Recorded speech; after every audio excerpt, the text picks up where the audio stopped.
morning. The CrossFit Games are the ultimate proving grounds for the fittest on earth, male and female CrossFit athletes. This is the third consecutive year the Games are being held in Madison, and this year, history could be made. Christina Laurie joins us live from the site of the Games this morning with everything we need to know. Good morning, Christina. Good morning. So if you follow the world of CrossFit, Matt Frazier is the name to know. He's the 29-year-old athlete going for his fourth consecutive title of fittest man on earth. And if he achieves that this weekend here in Madison, he'll tie the all-time CrossFit record. That would be a really exciting feat. Here to talk about that is James Hobart. So he's just one of the big names competing here. What are his odds, do you think, of going for that title? Looking at past wins and past competitions, I think Matt has a very good shot, but this weekend there's been some changes to competition. He's going to have his work cut out for him. So you're part of what's called the demo team, where you actually test out all of these obstacles and events before the competitors do themselves. Why is that important?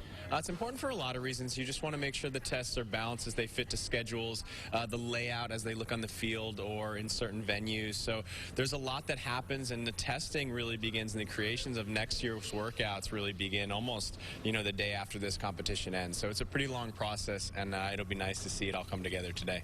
And even though competition begins today, the athletes, they don't know what they're going to be competing in yet. Why is that? Yeah, some athletes do, some don't. The individuals do not know what they're going to be doing for their first event. And the biggest reason behind that, I think, is to just see have they prepared well enough throughout the season to put all of their skills on test here this weekend.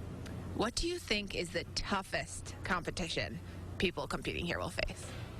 In years past, I think some of the toughest competitions have been longer events where they've had to do a single thing for a prolonged period of time. Last year they had to row a marathon. I'm really interested to see what long event they'll have to do this year.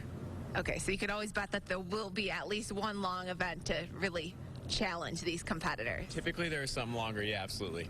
Well, thank you so much for talking to us, James. It's really exciting 4 days ahead for you and for all the athletes and fans that'll come out here to the Alliant Energy Center campus over the next 4 days.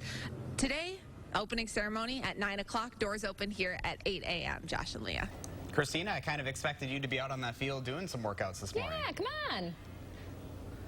Behind me at Zeus, that's the big rig where they climb up ropes. Zeus. Maybe I'll be hanging off there at 6:30. Oh, all right. boy. You're putting the bar pretty high for us, Christina. Thank you so much. We'll see you just after 6:30. All right.